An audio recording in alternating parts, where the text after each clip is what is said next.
2 நோன்பையும் 3வது நாளுடைய தராவி தொழுகையும் நிறைவேற்றுவதற்குண்டான ஷரீர ஆஃபியத்தையும் தௌஃபீக்கையும் அல்லாஹ் நமக்கு தந்தான். இதே போல இனி வரக்கூடிய எல்லா தராவி தொழுகைகளையும் நோன்புகளையும் நிறைவேற்றுவதற்குண்டான தௌஃபீக்கையும் ஷரீர ஆஃபியத்தையும் அல்லாஹ் நம் அனைவருக்கும் தந்தருவானாக. இன்னைக்கு தராவியில ஓதுன ஆயத்து நம்முடைய குட்டி ஹாப்ஸா 8 ரக்காத்து முடிச்சதுக்கு பின்னால 9வது ரக்காத்துல நம்ம ஹாப்ஸா தொடங்கினார்.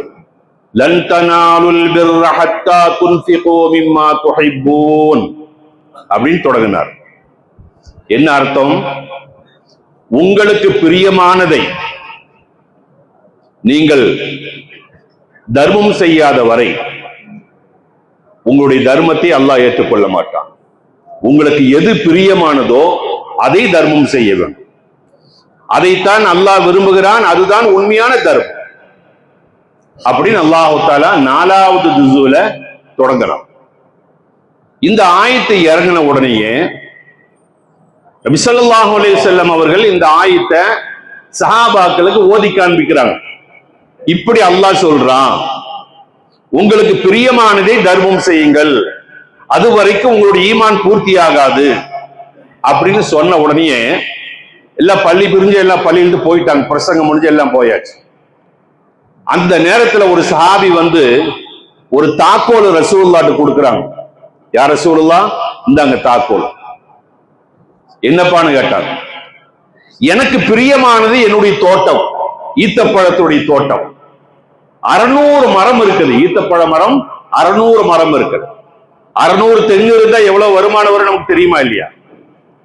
அந்த தோட்டம் தான் எனக்கு ரொம்ப பிரியமானது. அதனால அது அல்லாஹுக்காக வேண்டி நான் உங்களுக்கு ஒப்படைத்து விட்டேன் அப்படின்னு தாக்கோலை கையில கொடுத்தார். நேர தோட்டத்துக்கு போனார். தன்னுடைய மனைவி மக்கள் எல்லாம் தோட்டத்துல விளையாடுகிட்டு இருக்கிறாங்க. ஈத்தப்பழத்தை பறிச்சு தண்ணி எல்லாம் குடிச்சிட்டு இருக்கிறாங்க. அப்ப சொன்னாரு, இந்த தோட்டத்தை நான் அல்லாஹு தஆலாவுக்காக நான் ஒப்படைச்சிட்டேன், வெளியே வாங்க, எல்லாரும் வெளியே வந்துருங்க, அல்லாஹ்வுக்காண்டி ஒப்படைச்சாச்சு என்று அந்த ஆயத்து இறங்கினுடைய அந்த ஆயத்துடைய கௌரவத்தை சஹாபாக்கள் புரிந்திருந்தாங்க.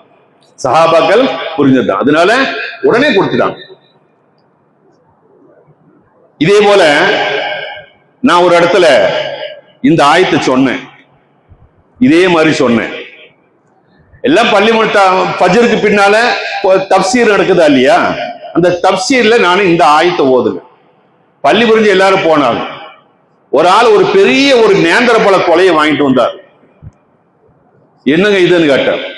எனக்கு நேந்திரம் பழம்னா பயங்கர இஷ்டம், இந்தாங்க புடிங்க அப்படின்னு கையில இருந்தார்.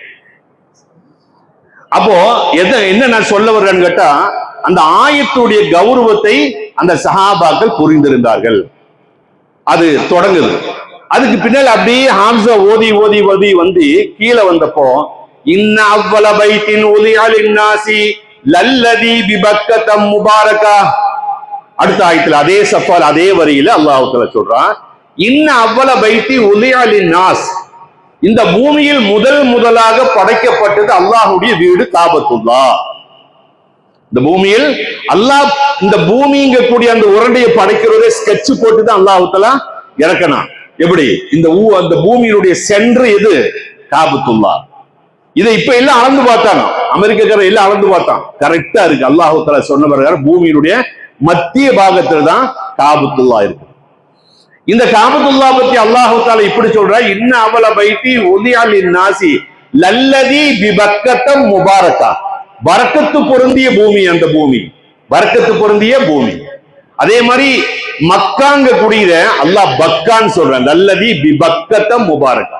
பக்காவுக்கு மக்காவுக்கு என்ன வித்தியாசம் அப்படின்னா, பக்கான்னு சொன்னா எனி டைம் ஜனங்க கூடி இருக்கக்கூடிய இடத்துக்கு பேரு தான் பக்கான்னு சொல்றது. அல்லாஹ் தஆலா அதனாலதான் பக்கான் அந்த ஆயுத அந்த அப்படி சொல்லி காட்டினான்.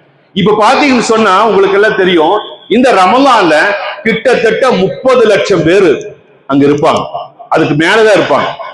ஹஜ்ஜுடைய நேரத்துல இதே மாதிரி 30 லட்சம் அங்க உண்டாகும். இதெல்லாம் மற்றுள்ள நேரங்களில் பல லட்சக்கணக்கான பேரு. அப்ப ஒரு வருஷத்துல கோடிக்கணக்கான பேர் இந்த காபத்துல்லா வந்தும் போய்கிட்டு இருக்கிறான்னு சொன்னா, அந்த வார்த்தை சொன்னது அல்லாஹ்வுல எவ்வளவு கௌரவமான வார்த்தை பாருங்க. நல்லதி பக்கத்த முபாரக்கா, பரக்கத்து பொருந்தி இடம். இத்தனை லட்சம் பேரு ரமலான்ல போய் தங்குறாங்களே, ரமலான் பெருநா முடிஞ்சு அங்கிருந்து எல்லாம் வந்துருவாங்க. இந்த 30 லட்சம் பேர் வந்துருவாங்க. ஆனா அங்க ஏதாவது தட்டுப்பாடு இருக்குமா? தண்ணிக்கோ சாப்பாட்டுக்கோ ஏதாவது? வந்தவங்க எல்லாம் தின்னுட்டு போயிட்டாங்க, வந்தவங்க எல்லாம் குடிச்சிட்டு போயிட்டாங்க, அங்க ஏதாவது இது இருக்குமா? இருக்காது. அதுதான் முபாரக்கன், பரக்கத்து பொருந்தி இடம் அப்படின்னு அல்லாஹ் தஆலா சொல்றான். சரி, இப்போ இன்னைக்கு நம்ம தராவி தொழுகையுடைய குணம் என்ன அப்படின்னா, அல்லாஹ்வுடைய அரிசி என்று சொல்லக்கூடிய சிம்ஹாசனத்தை தாங்கி நிற்கக்கூடிய 8 மலக்குகள் அந்த சிம்ஹாசனத்தை தாங்கி நிற்கிறாங்க.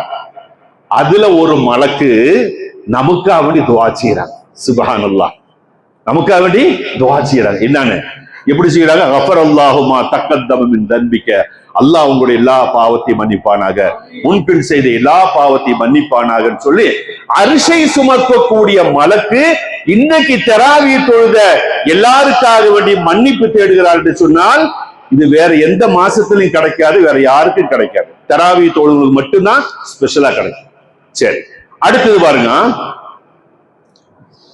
அல்லாஹு தஆலா தேர்ந்தெடுத்து கொண்டது 4 மலக்குகளை. முகர்ரபான மலக்குன்னு சொல்ற 4 பேர். யாரெல்லாம் தெரியுமா? ஹஸ்ரத் ஜிப்ரீல் அலைஹிஸ்ஸலாம், ஹஸ்ரத் மீகாயில் அலைஹிஸ்ஸலாம், ஹஸ்ரத் அஸ்ராயில் அலைஹிஸ்ஸலாம், ஹஸ்ரத் இஸ்ராஃபில் அலைஹிஸ்ஸலாம். 4 மலக்கு முக்கியமான டிபார்ட்மெண்ட், முக்கியமான பொறுப்புல இருக்கக்கூடிய. ஜிப்ரீல் அலைஹிஸ்ஸலாம் அவர்கள் நபிமார்களுக்கு வஹி கொண்டு வரக்கூடிய உத்தரவாதித்தம். மீகாயில் அலைஹிஸ்ஸலாத்துக்கு மழை இதையெல்லாம் எங்கெங்க மேகத்தை ஓட்டணும், எங்க உருட்டி கொண்டு போகணும், அதான் டமார் டிபின் சவுண்ட் இருக்குதா இல்லையா, அவர் உருட்டி கொண்டு போறாரு. புரியுங்களா? யாரு? மீகாயில் அலைஹிஸ்ஸலாம் உருட்டி கொண்டு போறதுனால மின்னல், இடி, சப்தம் இதெல்லாம் வரும். அந்த பொறுப்பு அவருக்கு. அஸ்ராயில் அலைஹிஸ்ஸலாம் ரூஹை கைப்பற்றக்கூடிய மலக்கு. இஸ்ராஃபில் அலைஹிஸ்ஸலாம் இந்த உலகம் பூமி அழியக்கூடிய நேரத்தில் ஒரு ஊதாங்கொள்ள, பெரிய ஊதாங்கொள்ள ஊதுவார். அந்த ஊதுற அந்த சப்தத்தை கேட்ட உடனே பூமி பூரா பிளாட் ஆயிரும். மேடு பள்ளம், மலைகள், மரங்கள், பில்டிங் எதுவும் இருக்காது, பூமி அப்படியே இடிஞ்சு போய்விடும், பிளாட் ஆயிரும். அதுக்காக வேண்டி இஸ்ராஃபில் அலைஹிஸ்ஸலாம். இந்த 4 மலக்குகள்ல ஜிப்ரீல் அலைஹிஸ்ஸலாம் அவர்கள் முக்கியமான தலைவர். ரைசுல் மலாயிகா, எல்லா மலக்குகளும் தலைவர். இவருக்கு நம்முடைய ரசூலுல்லாஹி ஸல்லல்லாஹு அலைஹி வஸல்லம் வஃபாத் ஆனது கூடி டியூட்டி முடிஞ்சு, இனி அவர் வரமாட்டார். ஆனா இந்த மாசத்துல வருவார். இந்த மாசத்துல வருவார். எப்ப சொல்லுங்க? 27ஆம் கிழமை அந்த ஜிப்ரீல் அலைஹிஸ்ஸலாம் அவர்கள் ஒரு பெரிய ஒரு கூட்டம் மலக்குகளை கூப்பிட்டுட்டு லைலத்துல் கத்ர் கொண்டாடுறதுக்காக இந்த பூமியில் வருவார் என்பதாக ரசூலுல்லாஹி ஸல்லல்லாஹு அலைஹி வஸல்லம் ஜிப்ரீல் அலைஹிஸ்ஸலாம் சொல்றாங்க. நபி கேட்டாங்க, இனி வரமாட்டீங்களா? உம்மத்துகளை பார்க்க வரமாட்டீங்களா? வருவேன். எப்போ? லைலத்துல் கத்ர் அன்னைக்கு வருவேன்னு ஜிப்ரீல் அலைஹிஸ்ஸலாம் அவர்கள் சொல்லுவார்கள். இன்ஷா அல்லாஹ் அந்த பாக்கியத்தை அல்லாஹ் நம் அனைவருக்கும் தந்தருவானாக.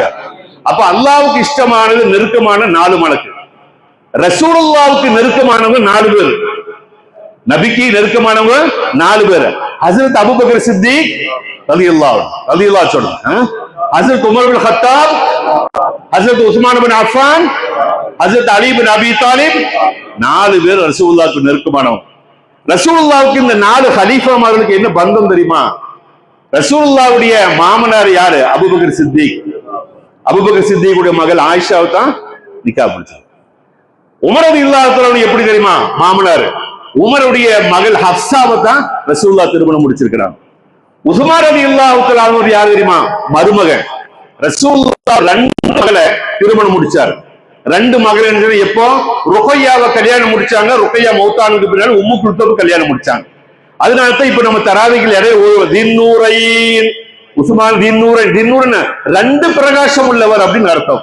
2 ரசூலுல்லாஹ் 2 மகளை கல்யாணம் முடிச்சதுனால உஸ்மானுக்கு என்கூடிய பேரும் கிடைச்சது. அப்ப ரசூலுல்லாஹ்வுடைய மருமகன். அலி யாரு? ரசூலுல்லாஹ்வுடைய மகள் ஃபாத்திமாவை திருமணம் முடிச்சதுனால அலியும் மருமகன். அப்ப இந்த 4 ஹலீஃபாக்களும் முக்கியமான ஆளுகள். 4 ஹலீஃபாக்கள். சரி, நமக்கு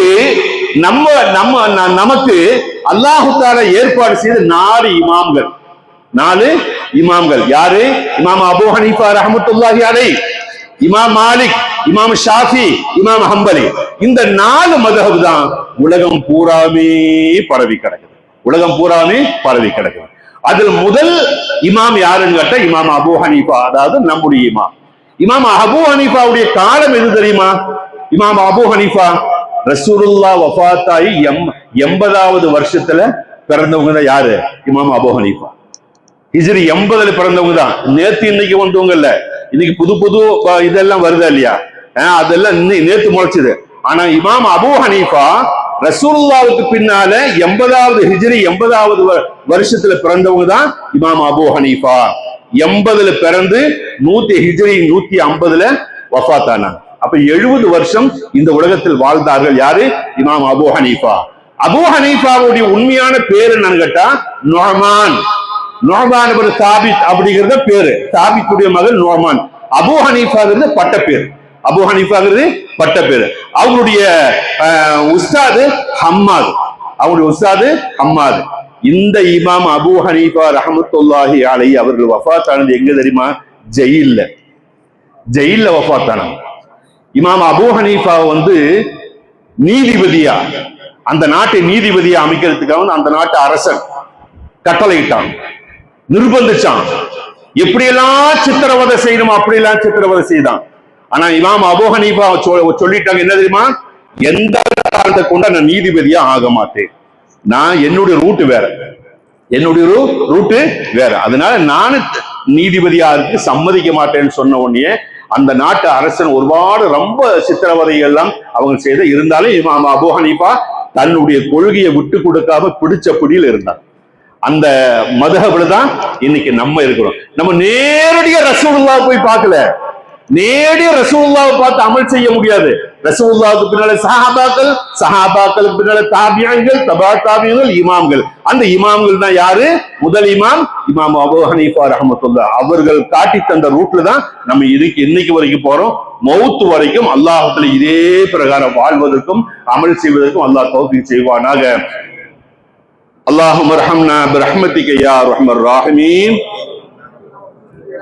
اللهم ارحمنا برحمتك يا ارحم الراحمين. اللهم ارحمنا برحمتك يا ارحم الراحمين. آمين برحمتك يا ارحم الراحمين والحمد لله رب العالمين. السلام عليكم ورحمة الله.